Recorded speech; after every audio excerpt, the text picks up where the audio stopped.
Donald Trump gives a rousing inaugural speech to kick off his historic second term in office. January 20th, 2025 is Liberation Day. We'll go over some of the highlights so that you can know what to expect in his second term. We'll talk about that and more today on Indie Thinker.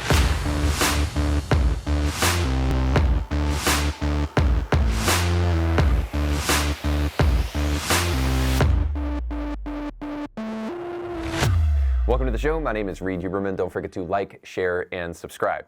Now, today on the show, I'll try to do what I do most weeks, which is to read the Bible with one hand and in the other hand have a newspaper. When the mainstream media breaks down and we can't trust them anymore, we need to be able to turn to other perspectives on the news and current events so that we can have not only a redeemed perspective, I would say, but something more than just the screams of the left wing. So today I'll try to provide a little bit of that to the best of my ability. Before I do that, I want to make sure that you know that today's show is sponsored by our friends over at Sweet and Savory. If you want to learn to cook, maybe you're looking for a great date night with your wife, you need to go to Sweet and Savory. I mean, Valentine's is right around the corner, and I can't think of a better way to treat your spouse to a great evening where you can not only have an amazing meal together, which you were probably inclined to do for Valentine's anyway, but also learn how to cook that meal yourself. In order to see everything that Sweet and Savory has to offer you, go to sweetandsavoryclassroom.com. You'll find online classes if you're not in the classroom area, but then also some great classes that you can book for the next coming dates. And make sure when you check out to use the promo code IndieThinker for a discount on your order. You are welcome. So Trump's inaugural address is historic for a number of different reasons. First of all, Grover Cleveland is the only president who got out of office and then got back into office for a second term. And now Donald Trump joins him in those ranks. Now, Grover Cleveland was a horrible president and totally unremarkable, except for all of the horrible things that he did to kind of elevate the executive branch and make it more powerful than it was before. But I think the second thing to mention about the historic nature of Trump's second term is that what we are watching in front of our very eyes is the MAGA movement become a part of the cultural zeitgeist. Trump getting back into office shows beyond a shadow of a doubt that, yes, as Seth Dillon said, the left overplayed their hand, and they're partly responsible for why Trump is in office, but also we are watching a movement in the GOP that has really not taken place in my lifetime, and it is truly becoming a part of the cultural zeitgeist, which is just a $1 million word that basically means it's becoming a part of the culture. It's a cultural movement.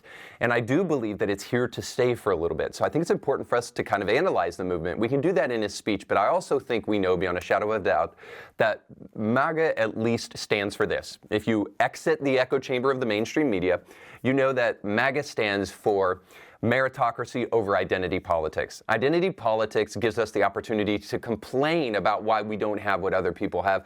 Meritocracy gives us the belief and the hope that we can actually build to create upward mobility in our wealth. And America is still the greatest place on the planet to do any of that. All of that is objectively measured by the statistics of wealth mobility in America, and it's still shines above all the other nations of the world in such a powerful way. The idea that America is systemically fill in the blank is ridiculous. Sure, we have our problems, but meritocracy is the solution for those things, not identity politics, and MAGA is definitely that. Another thing that it is definitely is that it's definitely patriotic instead of globalistic. Rather than wallowing in self-pity and talking about how America is a neo-colonial force in the world, it shows that there is a group of people who actually are not just mad at the world around them, but actually appreciate and care about what Western civilization has provided to the world, and in particular what America has provided to the world. And then finally, I would say this, that the MAGA movement is appreciative, if not honoring, of the faith that truly made America great. We'll get into this in the speech, but I think it is fair to say that there are a group of conservative Christians that are bold and unapologetic about the importance of Christianity in the public square. And it is a recognition of the fact that the more we have chiseled away at the Christian principles of this great nation, the more ridiculous we have become, and the less stable we are. And so this is a return to normalcy, I guess, if anything, and hopefully beyond that, a return to God. Now, I think if MAGA is anything, the last thing I could say about it is that Donald Trump is remarkably unconcerned with decorum, especially in the face of objective evil.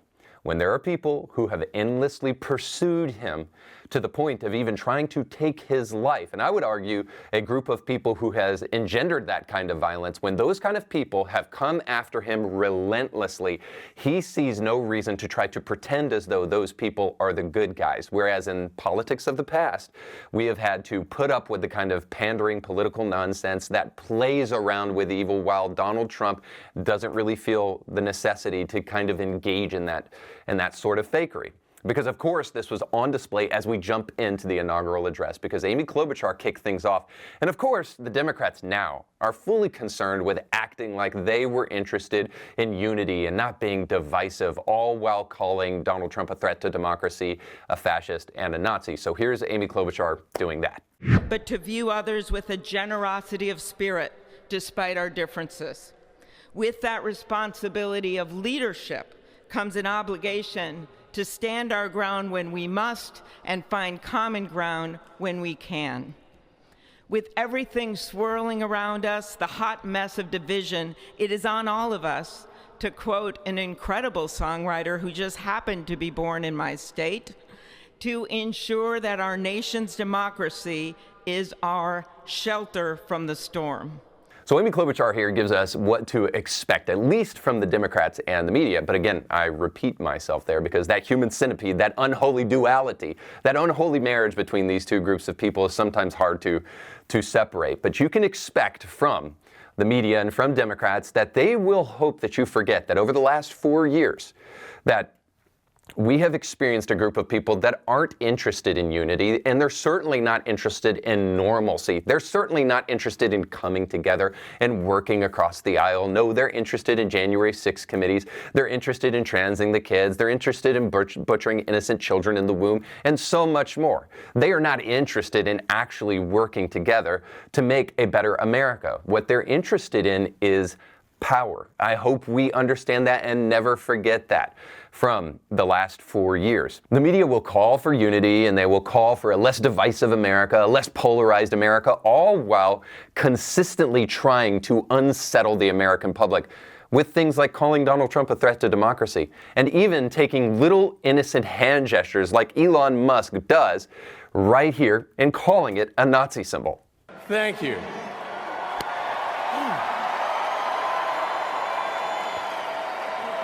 Now, I don't know if you know anything about Elon Musk, but there's a spectrum of people.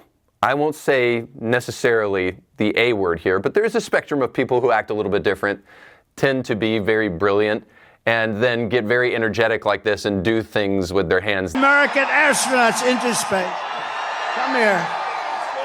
The most egregious thing about this is not the dishonest people who are trying to propagate this as yet another form of Nazism coming from Donald Trump, but the fact that there are people who will actually believe this crap because they are so blinded by the idol of their own hatred for Donald Trump. And I can only encourage people to repent of that. But all that to say this, is that if we can expect the media to do their thing, to try to gin up anxiety and unsettledness, and know that the American public, they don't really like change. We talk about change and we rah during political speeches, but we don't really like change. We just kind of want to live our lives. And so the media will, without stopping, over the next 4 years, constantly try to create a sense of chaos and unsettledness so that you will vote for a Democrat when you have the next opportunity to do so, because you will just want some sense of sanity. But I hope you will never forget that over the last 4 years, we saw anything but sanity. So all that, within the context of the MAGA movement, also shows us that Donald Trump isn't interested in any kind of decorum with these kind of people who do not care about unity, who do not care about kindness, who don't really love America. We need to call this out, and Donald Trump, if anything, has shown us that it is important to do so. And also, Franklin Graham shows us that in his opening prayer. Check this out. Mr. President, the last 4 years, there are times I'm sure you thought it was pretty dark. But look what God has done. Yes. We praise him and give him glory. Gotten rid of that guy behind your left shoulder. Look at Trump's face. And look at Biden's face. Biden throughout this whole speech will vacillate between looking like he's peering into the netherworld and maybe experiencing what his fate will be like one day. I don't know. I'm just suggesting. And then also looking like he's totally lost. There he looks like this dude is talking about me right in front of my face. And apparently Franklin Graham got the memo, because there is no need necessarily to fake decorum with a group of people who have been responsible for devastating things taking place in America. It's important for us to remember this, because I hope over the next 4 years we will see a resurgence of faith that helps us claw back some of the things that we've lost in America. And I think that's what we can expect with Donald Trump. Although I will be the first to admit, and he has admitted it himself, he's not the best example of a pure Christian that believes in Scripture. But one of the things that is inevitable and clear about the presidency of Donald Trump is that he has way more affinity for and praise for Christians, and specifically evangelical Christians, compared to Biden. Now, for those of you who would say, yeah, but Biden's a Catholic, he goes to Mass, I wish we had a euphemism like the Jews do with he's as Jewish as a ham sandwich. Biden is as Catholic as, I don't know, as Catholic as Martin Luther. But honestly, that's a real disservice to Martin Luther. But you get the point. The idea is just simply that Biden called himself a Catholic, but did nothing in terms of policy that actually showed any respect to Christian virtue. And Donald Trump did in his first term. And you'll hear Donald Trump talk about God in his inaugural address in ways that Biden never did. You can hear him talk about it here. Our country can no longer deliver basic services in times of emergency, as recently shown by the wonderful people of North Carolina, been treated so badly.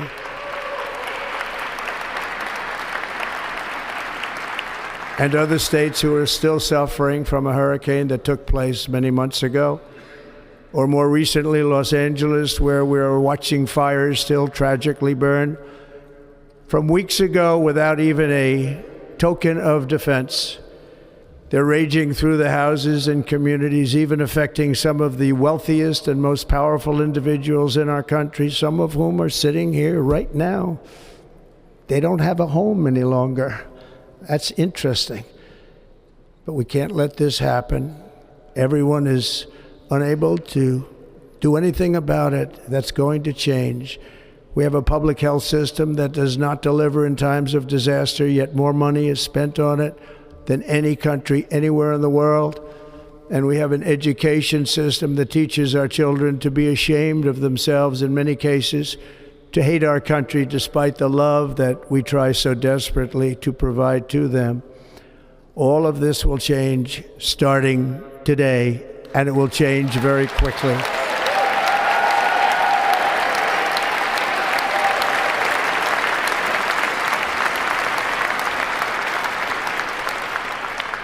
My recent election is a mandate to completely and totally reverse a horrible betrayal and all of these many betrayals that have taken place, and to give the people back their faith, their wealth, their democracy, and indeed their freedom.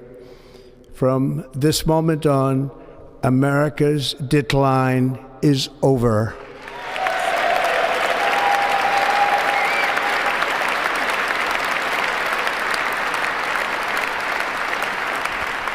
Our liberties and our nation's glorious destiny will no longer be denied, and we will immediately restore the integrity, competency, and loyalty of America's government.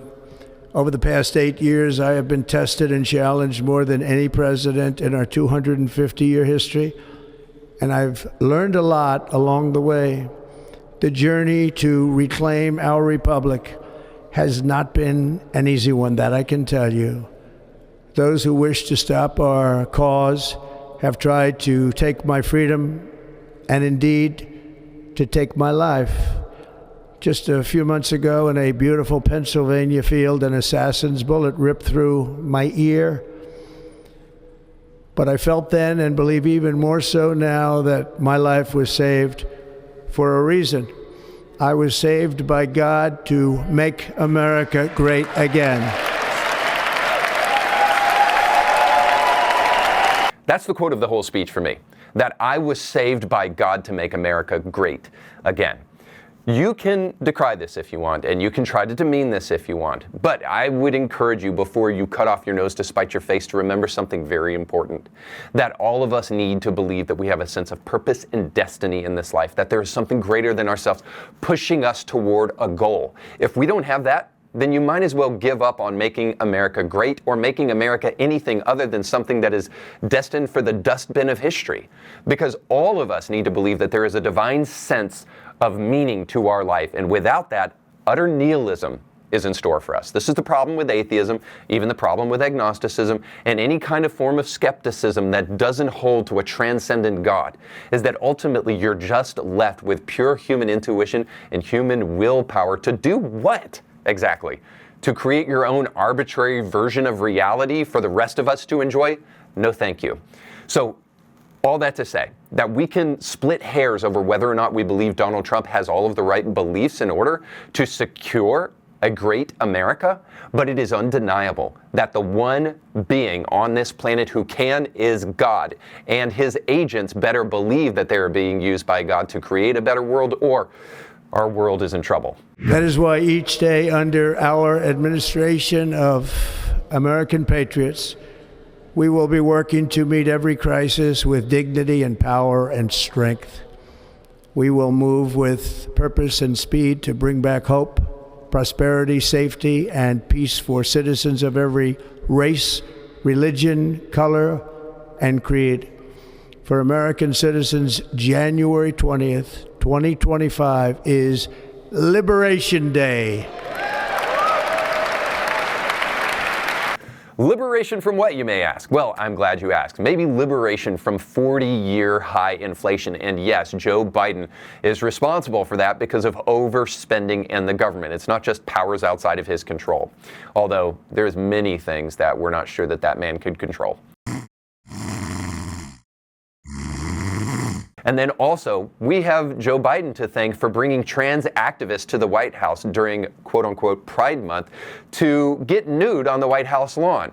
And then, of course, we have Joe Biden overseeing some of the worst foreign policy in the history of America. And if that's not enough, just look at what Biden did to secure his legacy with his final act in office, because on his last day in office, he did this. With record low polling and widely viewed as a failed president, Biden completed his one-man race to the bottom of ethics by issuing preemptive pardons to members of his own family. By the way, he didn't issue pardons just for them, but also for Dr. Fauci, and also for Mark Milley, and for all of the January 6th committee.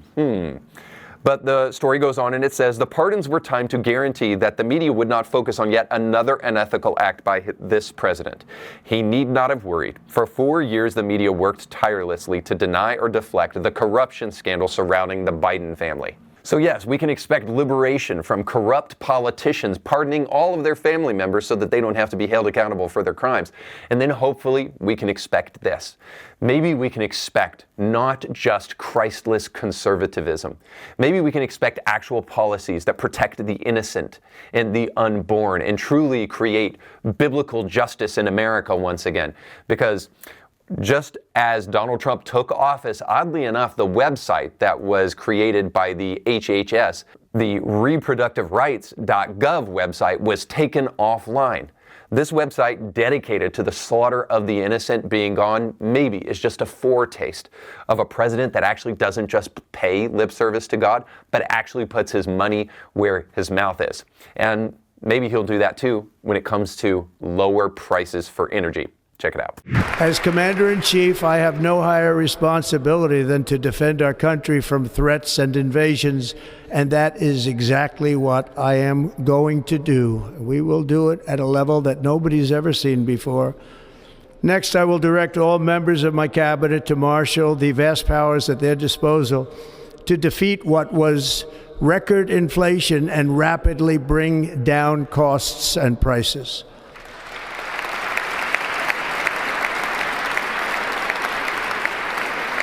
The inflation crisis was caused by massive overspending and escalating energy prices, and That is why today I will also declare a national energy emergency. We will drill, baby, drill.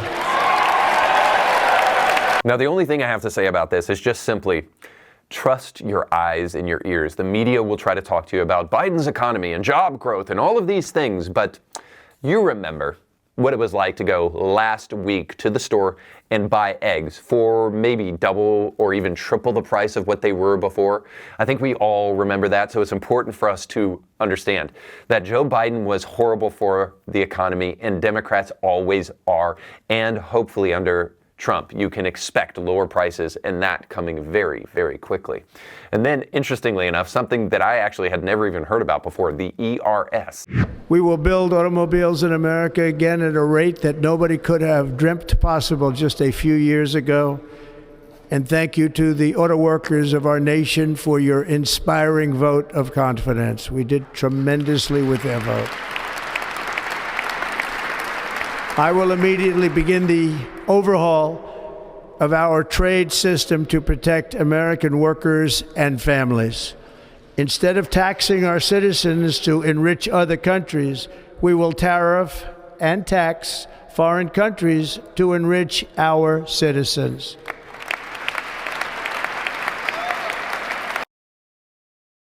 For this purpose, we are establishing the External Revenue Service to collect all tariffs, duties, and revenues. It will be massive amounts of money pouring into our Treasury. Now leave it to Donald Trump to create something called the ERS. We've got the IRS, who is dedicated to dunning Americans for their money, but now we actually have potentially an organization that is dedicated to making sure that, let's say, our foreign adversaries give us the money that they promised they would give us, rather than to constantly cheat us and take money from us. The External Revenue Service. I absolutely love this guy. And if you don't, I'm praying for your soul. So ERS, great idea, and it also foretells, I think, of the fact that we can expect good foreign policy again under Trump. This is one of the unsung realities of Donald Trump's first term. Not only that there were no new wars, but also that there was a sense of foreboding and fear. There was this sense of like, I don't know what that dude will do if we cross him. And that's actually a good thing. So you can expect the Reagan doctrine of peace through strength to come back into America, securing peace and prosperity for Americans, which it's a breath of fresh air to actually have a president that kind of cares about that at least a little. And more importantly than even that is probably the death of DEI. We will not allow that to happen. It will not happen again. Under my leadership, we will restore fair, equal, and impartial justice under the constitutional rule of law.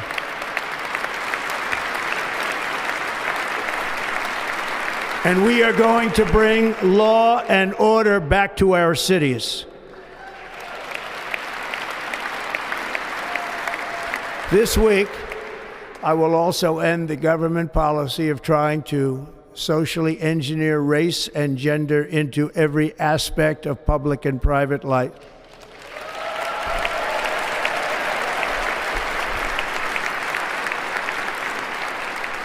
We will forge a society that is colorblind and merit-based.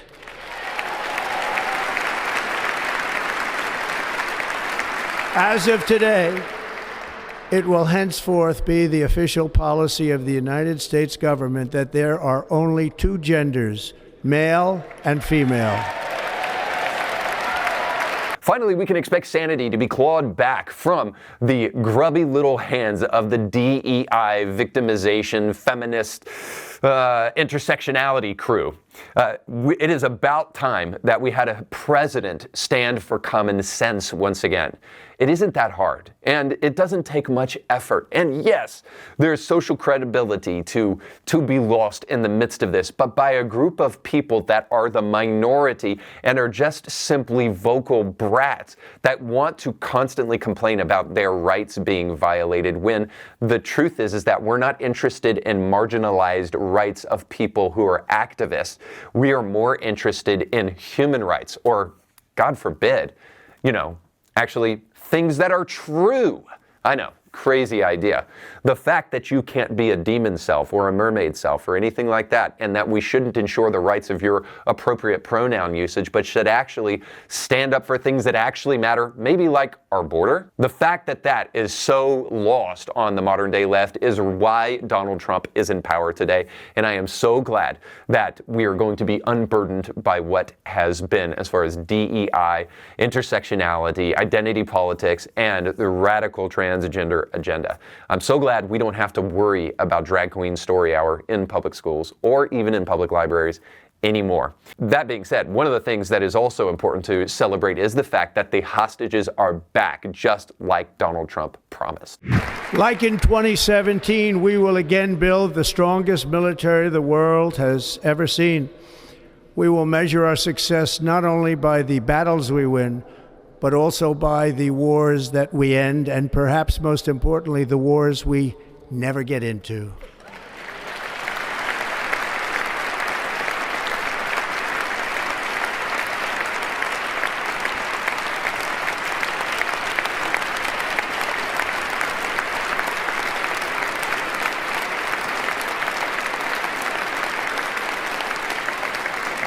My proudest legacy will be that of a peacemaker and unifier. That's what I want to be, a peacemaker and a unifier. I'm pleased to say that as of yesterday, one day before I assumed office, the hostages in the Middle East are coming back home to their families. This already shows something I think very important, that we can not only expect the Reagan doctrine to be back, as I mentioned before, but also we can expect that some of the promises that Donald Trump has made that he will make good on. So when we talk about expecting God to bless America once again, because finally we're going to start blessing God, when we think about expecting lower prices and expecting good foreign policy and expecting a secure border, when we think about all these things, you may say to yourself, well, most presidents make a bunch of promises, but they don't ever do anything. Well, this isn't true of Donald Trump. He happens to be a quite consequential president in terms of all of these things, and he's already started on day one with a bunch of executive orders, some of which sent the J6 people free. And hopefully, the next move will be for President Trump to make sure that every single one of the pro-life advocates that were arrested by Merrick Garland will be set free. Thinking about you, Bevelin. And then finally, manifest destiny is something that we can also expect in the future. Full horizons, and we will pursue our manifest destiny into the stars, launching American astronauts to plant the stars and stripes on the planet Mars.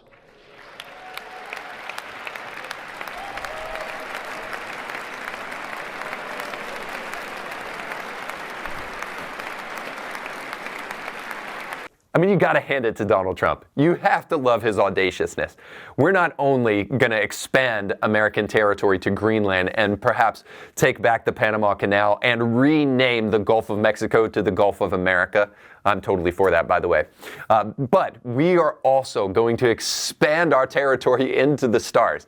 This is the audacity that is a little bit humorous, but also, unfortunately, far too uncommon in the present. It is far more common for a young person who is in the prime of their life, who should be aspiring to conquer new territory, to pioneer new inventions. It is far too common for those people to wind up dancing on TikTok and complaining about their life. Complaining about their life and maybe complaining about the oppressiveness of Christianity, trying to help you understand the real definition of marriage. So I'm sorry that hurts your feelings, but maybe if we were focusing on the things that truly mattered, we would not only focus on biblical definitions of marriage, but we would focus on making this world a better place, and we would focus on less leftist tears. This is what I think we can expect in Donald Trump's second term, is expansion and growth, and America unapologetically doing what it has always done, making this world a better place for all of us. In order for that to happen, we're going to have to get in love with doing hard things again, and we're going to have to curse all forms of victimology and complaining. This is where I got to say that I believe that Christless conservatism is our biggest threat at this point in time. We cannot settle for a form of conservatism that wants to expand America's future but doesn't want to grow America's moral fortitude.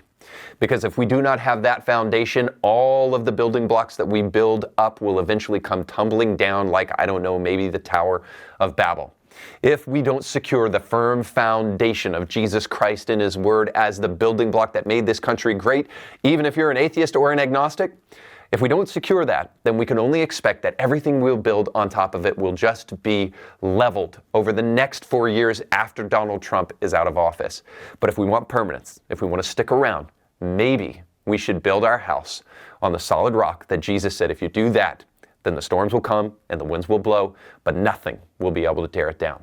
That's my hope for you, and that's my hope for America as we start these next 4 golden years of liberation. Thanks so much for watching. Don't forget to like, share, and subscribe. Don't forget to check out our sponsors down below in the description of this podcast. But most importantly, go with God.